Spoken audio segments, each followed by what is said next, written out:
Alors, je vais vous inviter à ouvrir vos Bibles avec moi dans Matthieu chapitre 14. Matthieu 14, versets 22 à 23. À 33. On va lire Matthieu 14, versets 22 à 33, et après, ce sera un verset dans Jean 14, c'est Jean 14, verset 27. D'abord, Matthieu 14, 22 à 23. Je lis pour vous. Aussitôt après, Jésus pressa ses disciples de remonter dans le bateau pour qu'ils le précèdent de l'autre côté du lac, pendant qu'il renverrait la foule. Quand tout le monde se fut dispersé, il gravit une colline pour prier à l'écart. À la tombée de la nuit, il était là, tout seul. Pendant ce temps, à plusieurs centaines de mètres au large, le bateau luttait contre les vagues, car le vent était contraire. Vers la fin de la nuit, Jésus se dirigea vers ses disciples en marchant sur les eaux du lac. Quand ils le virent marcher sur l'eau, ils furent pris de panique. « C'est un fantôme », dirent-ils, et ils se mirent à pousser des cris de frayeur. Mais Jésus leur parla aussitôt. « Rassurez-vous, leur dit-il, c'est moi, n'ayez pas peur. » Alors Pierre lui dit, « Si c'est bien toi, Seigneur, ordonne-moi de venir te rejoindre sur l'eau. » « Viens, lui dit Jésus. Aussitôt, Pierre descendit du bateau et se mit à marcher sur l'eau en direction de Jésus. Mais quand il remarqua combien le vent soufflait fort, il prit peur, et comme il commençait à s'enfoncer, il s'écria, « Seigneur, sauve-moi. » Aussitôt, Jésus lui tendit la main et le saisit. « Ta foi est bien petite, lui dit-il. Pourquoi as-tu douté ?» Puis ils montèrent tous deux dans le bateau, le vent tomba. Les hommes qui se trouvaient dans l'embarcation se prosternèrent devant lui en disant, « Tu es vraiment le Fils de Dieu. » Dans Matthieu 14, il y a surtout ce passage quand Jésus dit à Pierre, « Ta foi est bien petite, pourquoi as-tu douté ?» Et on lit l'autre verset, c'est dans Jean 14, verset 27. Jésus, s'adressant à ses disciples, utilisa ces mots. « Je pars, mais je vous laisse la paix. C'est ma paix que je vous donne. Je ne vous la donne pas comme le monde la donne. C'est pourquoi ne soyez pas troublés et n'ayez en vous aucune crainte. » Il y a des versions qui disent « Je vous laisse ma paix, je vous donne ma paix. Soyez sans crainte, croyez en Dieu, croyez en moi. » Père, nous voulons te remettre ce temps de méditation, ce temps de partage autour de ta parole. Dispose chaque cœur ici, à l'aube de la rentrée 2022-2023. Dépose dans le cœur de chacun la parole que tu as prévue pour l'accompagner pendant cette année. La parole que tu as prévue pour l'aider dans sa progression durant cette année, que ce soit à l'école, au travail ou dans la famille. Dispose de chaque cœur et utilise-moi ton serviteur pour que ta parole soit donnée à chacun selon la mesure que tu as prévue. C'est la prière que je t'adresse dans le nom puissant de Jésus. À lui seul soit louange, honneur, gloire, majesté, au siècle des siècles. Amen. Ce matin, je commencerai par ce titre, « Avance en paix ». Avance dans la paix. Avance en toute quiétude. C'est la parole que Dieu a mise sur mon cœur ce matin pour vous. C'est un peu la parole que Jésus a utilisée pour s'adresser à Pierre et qu'il va utiliser pour parler à tous ses disciples. Il parle de progression, de continuer, mais de le faire en ayant la paix en soi, en ayant la paix dans son cœur, parce que Jésus est avec nous. On pourrait se demander, qu'est-ce qui s'est passé dans la tête de Pierre? Pierre, on le connaît comme étant le disciple, qui est toujours devant, qui aime réagir, qui a toujours une parole à dire. Et là, voilà qu'il voit Jésus marcher sur l'eau. Pierre a vu Jésus faire plein de choses, guérir des malades, ressusciter des personnes qui étaient mortes. Est-ce qu'il s'est dit en lui-même, si Jésus le fait, il peut aussi me le faire faire? J'ai vu Jésus commander au vent j'ai vu Jésus commander à la mer, eh bien, il peut aussi commander au lac et dire, lac, laisse Pierre te marcher dessus. Pierre ne nous a pas dit ce qu'il avait dans la tête quand il a pris cette décision. Mais quand il a vu Jésus marcher sur l'eau, lui aussi, il a voulu aller vers Jésus. Et lorsque Jésus lui a donné l'autorisation, il s'est mis à marcher en direction de Jésus. Ça fonctionnait, ça marchait bien. Et à un moment, Pierre s'est dit, mais non, ce n'est pas possible. Je ne peux pas marcher sur l'eau. Il a commencé à regarder autour de lui et c'est là qu'il a commencé à enfoncer. Peut-être que nous aussi, on se trouve parfois dans de telles situations. Imaginez, Pierre vit quelque chose d'unique dans la vie d'un homme. Personne n'avait marché sur l'eau. Jamais Pierre n'avait marché sur l'eau. Donc, dans sa vie, c'était quelque chose d'unique. Dieu a permis que cela m'arrive à moi. Dieu a permis que je puisse faire ça.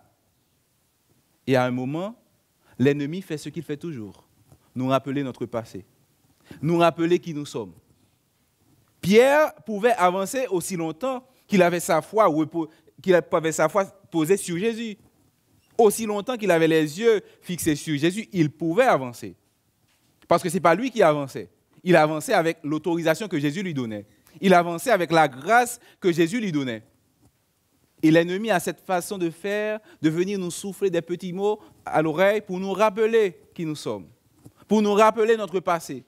Et Pierre, au lieu de vivre ce moment unique, la première fois qu'un homme marche sur l'eau, il a préféré regarder les vagues, le vent, quelque chose qu'il a vu toute sa vie, parce qu'il était pécheur. Toute sa vie, il a vu ça. Et au lieu de se concentrer sur ce qui est unique, au lieu de se concentrer sur ce qui est extraordinaire, il a préféré accorder l'importance. Écouter le malin lui dire, non Pierre, tu es trop faible. Non Pierre, tu ne peux pas. Et à partir de là, il a commencé à enfoncer. Ce qu'on pourrait appeler pour nous la dépression, la déprime, le burn-out. Parce qu'à un moment, ça a été au-delà de nos forces. Laissons donc Pierre dans cet instant-là, face à son doute.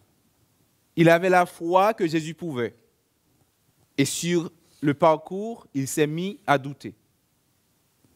Pierre, il est là dans ce cadre. Maintenant, voyons de plus près. Nous avons, je ne sais pas si ça vous est arrivé, parfois il y a des films qui racontent la vie de certains athlètes, comment ils ont dû se battre parfois contre leurs limites physiques pour réussir certaines choses. Et des fois, à certains moments dans le film, on veut nous montrer, on met en scène la pression. L'athlète, il est face à une situation, face à un défi gigantesque, quelque chose d'extraordinaire dans sa vie, il doit affronter son destin. Et là, on entend le battement de son cœur. La pression, elle est là. La tension, elle est là. Il doit affronter son destin.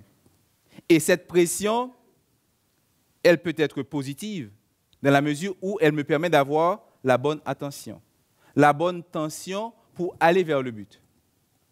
Mais quand la pression est trop, ça provoque le trac et je m'effondre. Aujourd'hui, parlons de nous. Est-ce que toi, moi, on se trouve dans des situations similaires à celui de Pierre ou de ces athlètes qui doivent affronter un défi, un challenge extraordinaire? Est-ce qu'on se trouve face à cette situation où l'on se dit, est-ce que je vais y arriver? Est-ce que je vais pouvoir tenir? Est-ce que ça va aller? Te trouves-tu dans cette situation?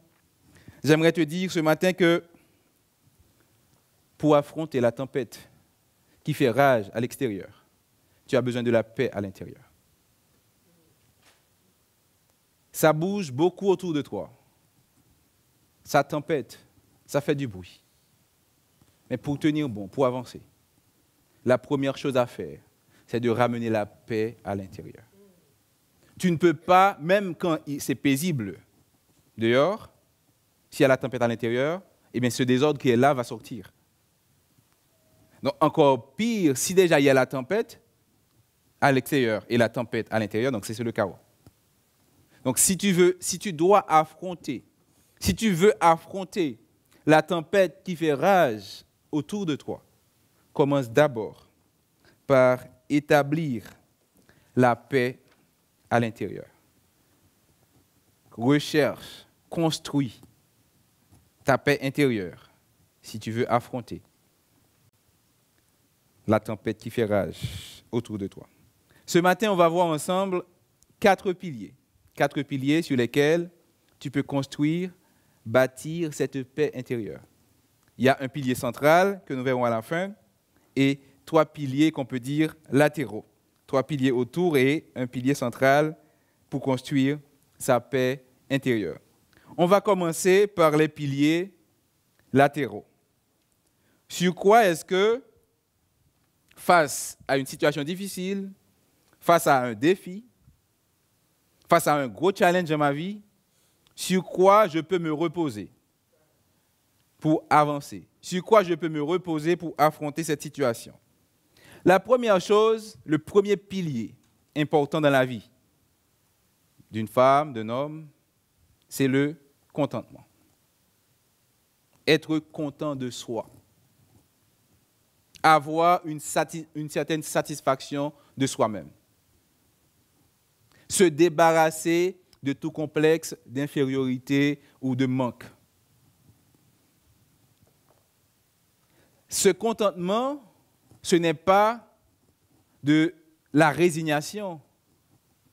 Ce contentement, ce n'est pas une fatalité de dire que « Ah bon, c'est mal, c'est mal ». Non, non, non. Ce contentement, c'est reconnaître qui je suis, reconnaître mes limites et commencer par les accepter. Si je veux être celui qui est dans le cockpit pour piloter l'avion, que je ne sais pas piloter, eh bien, je vais avoir du mal pour avoir la paix à l'intérieur. Je vais avoir du mal pour avancer. Mais par contre, si je reconnais déjà ma position, mes limites, ce que je peux faire, eh bien, je saurai trouver ma place. C'est ça le contentement. Retrouver sa place, l'accepter et vivre avec. Il ne s'agit pas de rester toujours à la même place. On parle bien d'avancer, de progresser. Mais pour progresser, je dois commencer par accepter mes limites, accepter ma place. Donc, c'est d'abord s'accepter soi-même. J'imagine que, je vais prendre un exemple, une petite anecdote. Comme notre frère Anthony qui est là, j'imagine que quand Anthony a voulu aller voir sa Gillian, il ne s'est pas pris pour Brad Pitt. Il n'a pas essayé de faire comme Brad Pitt. Bon, peut-être qu'il aurait pu, mais bon. Donc, il est arrivé, il a dit, sans doute, bon, j'essaye.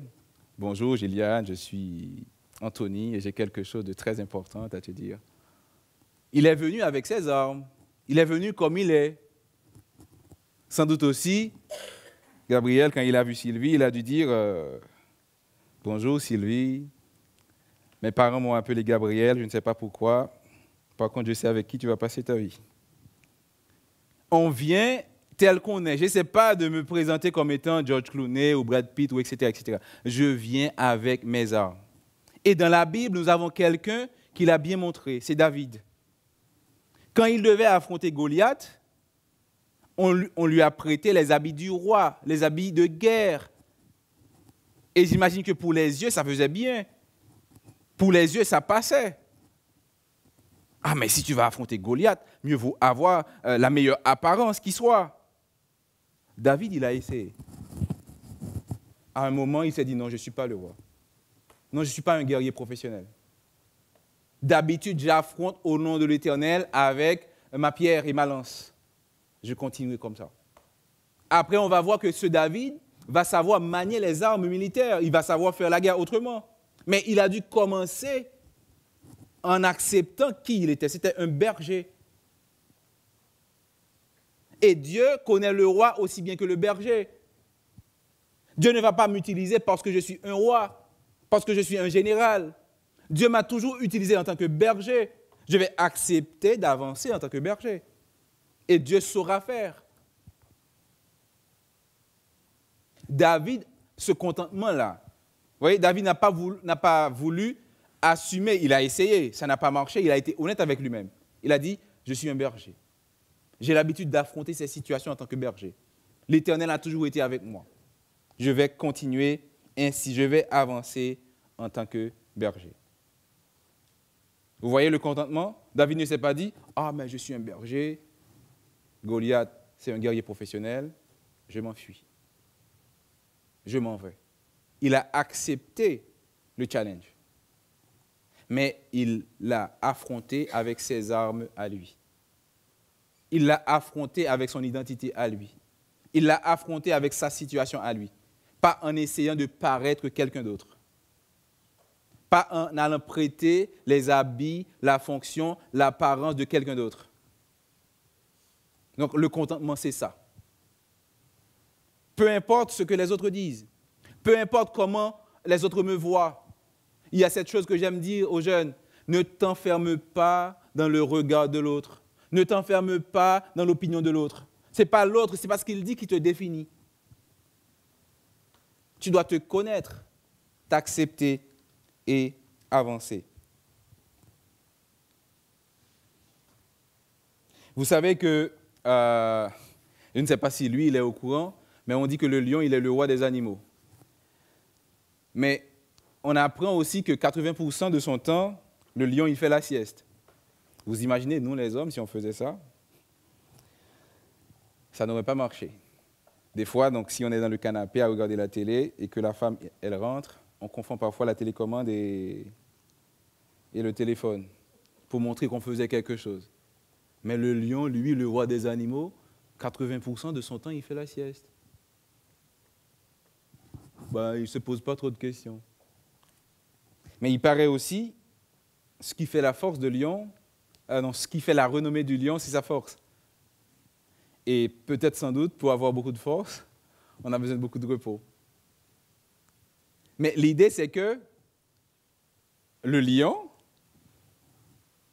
fantastique, sans doute nous, si on voit un lion, on se serait enfui.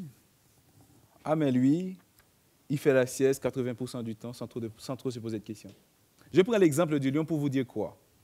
C'est que le lion, en fonction de tout ce qu'il fait, malgré ce qui occupe sa journée, puisque la sieste, c'est important pour lui, quand vient l'heure de la sieste, il fait la sieste. Il ne se pose pas de questions, qu'est-ce que va dire madame quand elle rentre. Donc, il faut faire la sieste, je fais la sieste. Et mes frères, je ne suis pas en train de vous dire d'aller faire la sieste, mais on prend juste un exemple, d'accord? Donc, mais l'idée, c'est que c'est toujours dans le sens de contentement. Je ne peux pas essayer d'être comme quelqu'un d'autre. Si mon corps a besoin de fonctionner d'une manière, je dois commencer par l'accepter, être en paix avec mon corps. Ah, chérie, je t'aime bien, mais là, franchement, je crois que si je ne fais pas la sieste, ça va pas être correct. Je te comprends bien, mais si je ne fais pas ça, bon, ça peut être aussi la femme. Ah, mon chéri, je comprends bien, mais là, franchement, j'ai besoin de sommeil, j'ai besoin de sieste, j'ai besoin de me reposer. Et il doit pouvoir le comprendre. Ne pas s'embarrasser de fardeaux pour pouvoir plaire aux autres. Ne pas s'embarrasser de plein de choses et puis ne pas pouvoir être soi-même à force de vouloir plaire, à force de vouloir remplir certains standards. Et nous avons quelques versets pour nous encourager à accepter le contentement. D'abord, c'est dans 1 Timothée chapitre 6, verset 7. 1 Timothée 6, 7. Je pense que la prochaine fois, je vais demander à quelqu'un de m'aider avec les lectures. 1 Timothée 6, verset 7. Qu'est-ce qu'on peut lire? Paul, qui s'adresse à Timothée, il dit ceci. « Nous n'avons rien à porter dans ce monde, et nous ne pouvons rien en apporter. Tant que nous avons nourriture et vêtements, nous nous en contenterons. » C'est-à-dire, Paul parle de... aujourd'hui, peut-être qu'ils auraient dit tant que nous avons aussi l'iPhone, mais Paul parle, dans son temps, il parle de contentement. Comment nous sommes venus, comment nous partirons. Ça ne sert à rien de se mettre trop la pression sur ce qu'on n'a pas. Apprendre d'abord à se contenter de ce qu'on a. Paul aussi parlant toujours, cette fois aux Corinthiens, dans 2 Corinthiens 9, verset 8. 2 Corinthiens 9, verset 8. Voyons ce que Paul dit sur le contentement. Ainsi qu'il est écrit, il donne aux pauvres avec largesse, et sa conduite juste sera pour toujours prise en compte. C'est 9, verset 8. Là, j'étais au verset 9. Il a aussi le pouvoir de vous combler de toutes sortes de bienfaits. Ainsi, vous aurez en tout temps et en toutes choses tout ce dont vous avez besoin, et il vous en restera encore du superflu pour toutes sortes de bonnes œuvres. Donc ici, Paul dit à Timothée, ne t'embarrasse pas trop, parce que de toute manière, tu n'as rien à mener, tu ne vas rien emporter. Et là, il rappelle aux Corinthiens que Dieu vous donne tout ce dont vous avez besoin. Dieu pourvoit à vos besoins. La même chose qu'Abraham avait dit à Isaac quand ils allaient à la montagne. Dieu pourvoit. Dieu a fait provision. Donc, si je sais que j'ai un Père qui a fait provision, pourquoi je m'inquiète? Pourquoi je laisse l'ennemi me rappeler mon passé, mes limites, mes faiblesses? Oui, je suis faible. Oui, j'ai un passé. Mais ça n'a jamais été moi, ça a toujours été Jésus. Ce que j'ai réussi, la manière dont j'ai pu avancer, ça n'a jamais été moi. C'est le Père à chaque fois qui agit. Donc, mes limites, je les connais. Ma faiblesse, je la connais. Ça ne sert à rien de ressasser ça. Et il n'y a pas longtemps, on était à la montagne et il y avait l'orage. Et là, Barbara me dit, mais tu n'as pas peur? Et ma réponse était, mais qu'est-ce que ça va changer? S'il y a l'orage, avoir peur ou pas, qu'est-ce que ça va changer?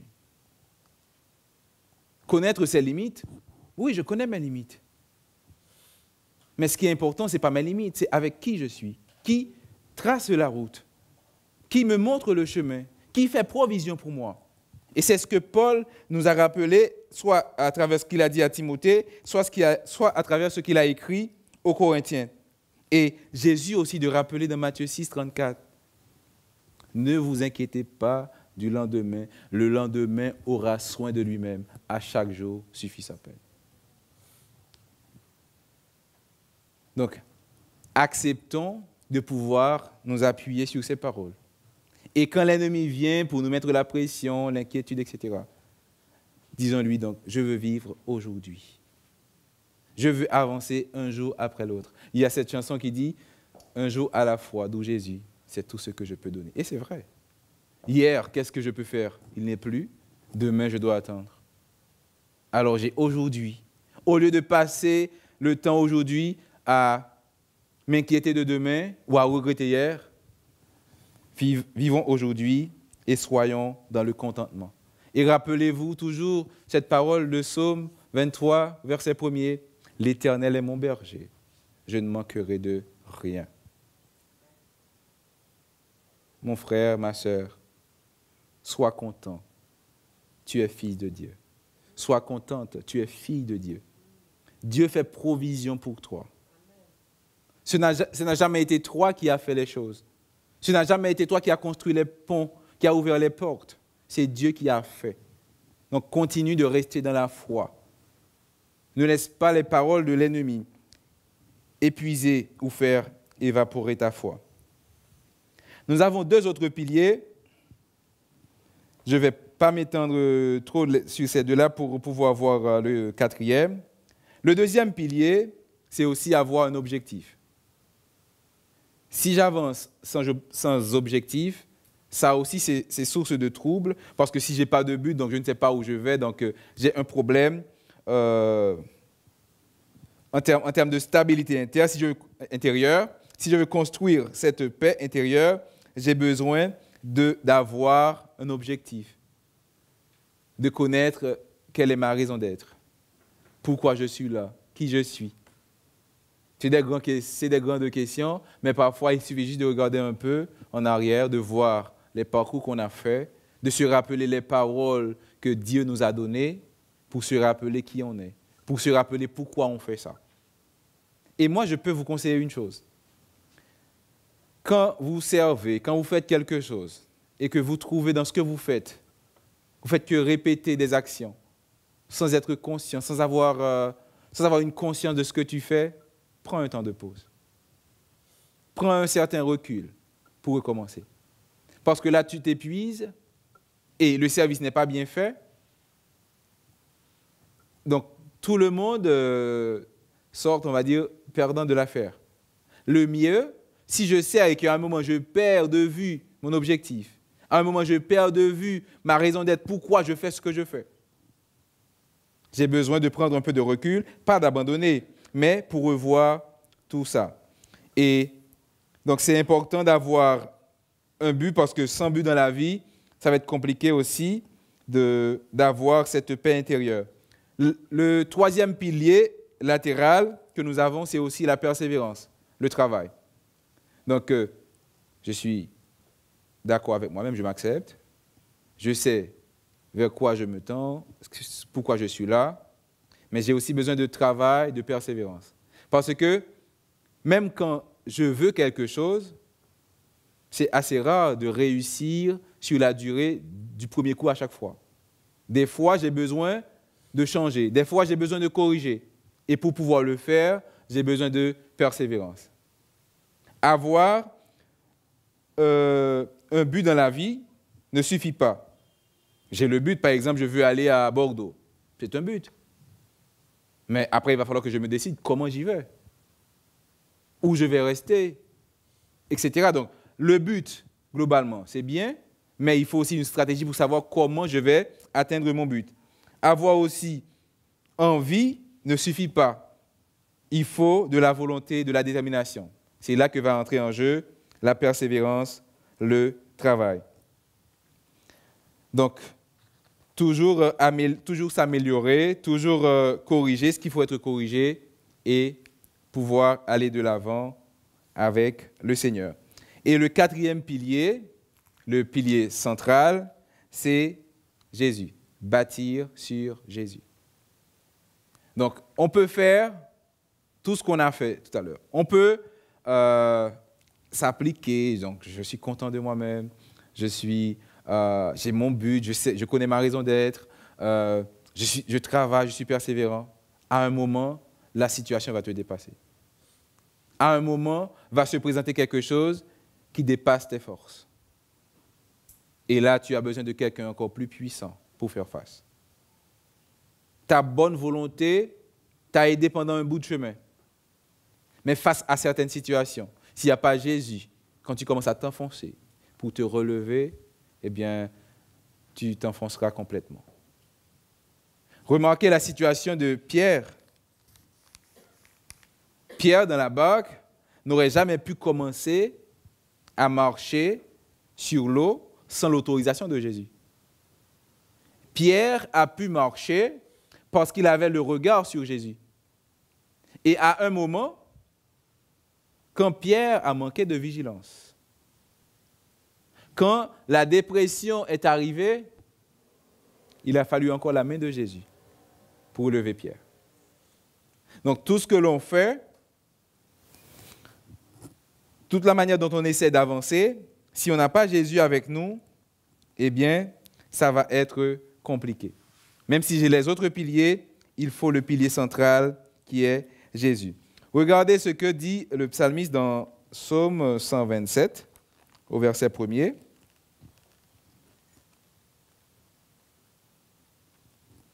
Psaume 127, allez, on va lire ensemble, on va lire une partie du Psaume 127. Je vais lire pour vous. Si l'Éternel, Psaume 127, si l'Éternel ne bâtit la maison, en vain les bâtisseurs travaillent. C'est-à-dire, je peux faire l'effort d'avoir les trois autres piliers. Mais si je n'ai pas Jésus, eh bien, je fais beaucoup d'efforts avec un résultat assez limité. Je fais beaucoup d'efforts et parfois je peux récolter l'inverse de ce que je cherchais. Parfois, j'entends des personnes se plaindre « Ah, mais j'ai fait ci, j'ai fait ci, j'ai fait ça. Pourquoi Dieu a laissé tel malheur m'arriver? Pourquoi Dieu a laissé telle chose indésirable m'arriver alors que j'ai tout fait? » Oui, peut-être que les formalités, tu as rempli toutes les formalités. Mais est-ce que la base était là, sur qui tu as construit. Qui construisait avec toi tout au long? C'est dur, hein? Des fois, on investit beaucoup d'énergie, beaucoup de temps, et le résultat n'est pas là. Ça peut faire très, très mal. Mais nous voyons que dans la parole, il est dit quelque chose. Si l'Éternel ne bâtit pas la maison, en vain, les bâtisseurs travaillent. Il rajoute, si l'Éternel ne garde pas la ville, en vain, la sentinelle veille. C'est-à-dire, même la sécurité, si ce n'est pas l'Éternel qui donne la sécurité, donc ma vigilance, c'est en vain, tant que ce n'est pas l'Éternel. Il dit aussi autre chose, mais ça, il ne faut pas le prendre à la lettre, il faut le prendre plutôt l'esprit de la lettre. Il est vain de vous lever très tôt et de vous coucher tard, et de vous donner tant de peine pour gagner votre pain, car Dieu en donne autant à ceux qui lui sont chers pendant qu'ils dorment. Mais là, pendant qu'ils dorment, c'est pendant la nuit, ce n'est pas pendant la journée, d'accord? Donc, nous, parfois, on fait beaucoup d'efforts, on se tue pour essayer d'obtenir quelque chose.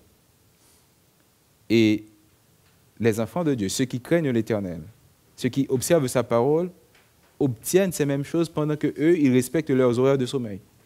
C'est ce que nous dit le psalmiste. C'est-à-dire, le plus important, ce n'est pas tellement ce que je fais. L'idée, ce n'est pas que je ne vais rien faire. Mais le plus important, c'est est-ce que j'ai Dieu avec moi dans ce que je fais?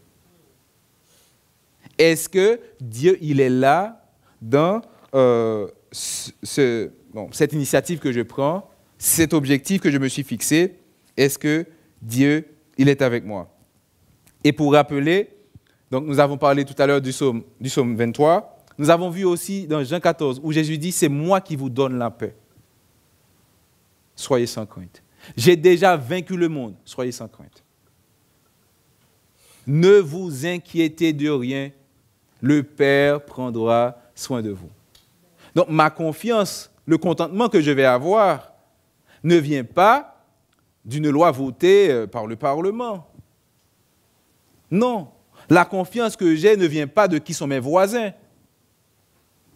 La confiance que j'ai, le contentement que j'ai dans mon cœur, vient des promesses que m'a fait l'Éternel. Dieu m'a dit, il prendra soin de moi. Dieu m'a dit, il veillera sur moi. Dieu m'a dit, il construit avec moi. Donc la confiance que j'ai, quand je travaille, quand je m'investis, quand je fais quelque chose, elle repose sur la parole de l'Éternel. Et moi, le conseil que je peux vous donner, c'est de toujours se rassurer avant toute chose, avant de débuter quoi que ce soit, de se rassurer d'avoir le mot de Dieu. Quand tu as le mot de Dieu dans ce que tu fais, eh bien, tu peux revenir vers lui. Quand tu ne comprends pas, quand ça bloque, quand il y a un souci, tu peux aller le voir et lui dire, Seigneur, souviens-toi de ce que tu m'avais promis. Seigneur, souviens-toi de ce que tu m'avais dit. Voilà la situation dans laquelle je me trouve. Qu'est-ce que tu peux faire pour moi? Je ne sais pas, aujourd'hui, donc on a vu pour l'athlète, pour Pierre et toi, quel est le challenge, quel est le défi qui se présente à toi? Avant de terminer ce partage, il y a une anecdote qu'on a vécue aussi pendant les vacances, que j'aimerais partager avec vous. On était parti pour aller voir sur une colline, une sorte de grande balançoire, et on voulait le voir avec les enfants. On a commencé à marcher, et à un moment, on est arrivé à un espace découvert où l'on pouvait voir là-haut la balançoire. On le voyait, c'était bien. On avait l'impression que c'était très, très proche. Mais il fallait continuer à grimper. La distance, c'était peut-être, je ne sais pas, même pas 500 mètres. Mais ça nous a pris 15-20 minutes pour arriver là-haut. Et la réflexion qui m'est venue, c'est que l'objectif paraît proche. Mais il faut continuer à travailler, il faut continuer la progression. Si tu restes au pied de la colline, tu ne vas pas l'atteindre. Tu ne peux pas aller vite parce que c'est la montagne. Il faut aller à ton rythme, mais il faut quand même avancer. Ne te contente pas de simplement voir l'objectif, mais continue de faire l'effort. Et sache qu'il y a quelqu'un qui te dit, je suis avec toi. Tu peux avancer en paix. Je suis ton soutien. Je suis celui qui veille. Tu peux avancer avec paix. Rappelle-toi que pour affronter les tempêtes à l'extérieur, tu as besoin de cette paix intérieure. Et cette paix intérieure, la seule personne que je connais qui peut te la garantir, c'est Jésus. Est-ce que, avec la rentrée, côté professionnel, tu as de nouveaux challenges, de nouveaux défis qui t'attendent? Tu as besoin de ce secours divin, tu as besoin de la grâce de Dieu pour les affronter. Recherche ta paix auprès du Seigneur et avance. Est-ce que, en tant que jeune, lycéen, collégien ou étudiant, vous avez des challenges qui vous attendent, des matières qui sont difficiles? Tu peux avancer avec paix. Dieu, il a fait provision. Tu peux avancer en te confiant aux personnes adultes qui connaissent mieux que toi, les parents, les enseignants, qui sauront peut-être parfois te challenger. Il faut parfois être capable de dire, quand tu sens que c'est trop lourd, pour aller à ton rythme, mais surtout, continue d'avancer. Parce que si tu veux atteindre l'objectif sur la colline, il faut continuer de monter. L'avantage que tu as, c'est que tu n'es pas seul. L'avantage que tu as, c'est que tu as quelqu'un sur qui tu peux compter. Il ne sommeille, il ne dort pas. Il est fidèle. Il tient ses promesses. Et il te dit ce matin qu'il est avec toi, que tu peux avancer en paix. Garde les yeux sur Jésus. Ne laisse pas l'ennemi te ramener à tes faiblesses, à ton passé. Jésus a déjà payé et il est là. Ne laisse pas le fait que tu as connu un échec, le fait que tu n'as pas réussi là où les autres ont réussi. Ça ne fait pas de toi quelqu'un de moins bien. Tu dois juste accepter d'avancer à ton rythme et surtout d'avancer avec la parole de Dieu. Et je suis sûr que si tu arrives à appliquer, à te reposer sur ces piliers, Jésus d'abord, le contentement, la persévérance, le travail, les objectifs, on se retrouvera sans doute, soit dans le courant de cette année ou au début de l'année prochaine, avec des témoignages de personnes qui ont progressé avec la paix intérieure que Jésus donne. Prions ensemble. Père, nous te bénissons pour ta grâce. Merci pour ton amour et ta bonté. Merci, Père, pour les provisions que tu as faites pour nous ce matin et à travers cette nouvelle année qui commence. Nous voulons nous reposer sur toi. Nous voulons nous appuyer sur toi. Nous savons, ô Père, que tu as les paroles de la vie, tu as les paroles qui guérissent. Tu as aussi, Seigneur Dieu, les paroles pour restaurer ceux qui ont besoin d'être restaurés. Nous avons sans doute été fatigués par 2 ans de crise sanitaire. Nous avons sans doute été fatigués par plein de choses. Et nous voulons commencer avec toi cette année, une nouvelle année. Nous voulons commencer avec toi, Seigneur Dieu, cette année, une nouvelle saison. Accorde-nous donc ta grâce, Père. Viens nous toucher chacun dans nos besoins. Viens nous toucher chacun avec nos questions. Viens, Seigneur Dieu, et purifie nos cœurs de tout ce qui nous retient en arrière, de tout ce qui nous empêche de voir, d'entendre ta voix, de tout ce qui nous empêche, Seigneur Dieu, de te faire confiance pour avancer. La peur, le doute, les mauvaises expériences, les mauvais souvenirs. Viens, Père, et enlève, Seigneur Dieu, tout ce qui n'est pas de toi, tout ce qui nous empêche d'avancer, de progresser avec toi. Et je veux te remettre mes frères et sœurs de l'Église mosaïque, les parents, les personnes âgées, mais aussi, Seigneur Dieu, ceux qui sont plus jeunes, ceux qui aujourd'hui ont un parcours professionnel, ceux qui sont étudiants, ceux qui sont encore collégiens ou simples élèves à l'école maternelle ou primaire. Je te les remets, Père. Fais que cette année soit pour nous une année de grâce. Fais que cette année soit pour nous une année de bénédiction à tous égards. Fais que cette année, Seigneur Dieu, soit pour nous une année de progression à tous égards. Dans nos vies personnelles, dans nos vies familiales, dans nos vies relationnelles, mais aussi, Seigneur Dieu, et surtout dans notre vie en tant qu'Église. Puissions-nous grandir avec toi. Ne pas simplement nous contenter, Seigneur Dieu, du peu que tu nous donnes, mais que nous puissions avoir cette conscience qu'il y a plus en toi, que nous pouvons recevoir plus de toi. Si nous le demandons, si nous le recherchons, si nous le voulons, nous pouvons recevoir de toi. Et nos cœurs sont ouverts aujourd'hui. Nos cœurs sont ouverts à travers l'année, Seigneur Dieu. Viens déposer ta grâce. Viens déposer ton amour. Viens déposer, Seigneur Dieu, tes bénédictions. Viens déposer, Seigneur Dieu, tout ce qu'il faut, Seigneur Dieu, tout ce qu'il y a de nécessaire pour que nous puissions connaître avec toi une année bénie. Une année bénie à la gloire de ton Saint-Nom. Une année bénie pour l'édification de ton Église, de nos familles, de nos jeunes, de nos enfants. Pour l'édification aussi, Seigneur Dieu, de ton peuple à Paris. Et aussi pour l'évangélisation, pour la proclamation, pour le témoignage de l'Évangile. Nous te prions ainsi, Père. Fais des choses extraordinaires parmi nous. Oui, Père, fais fructifier l'ouvrage de nos mains. Nous te prions ainsi, au nom de Jésus. Amen. Amen.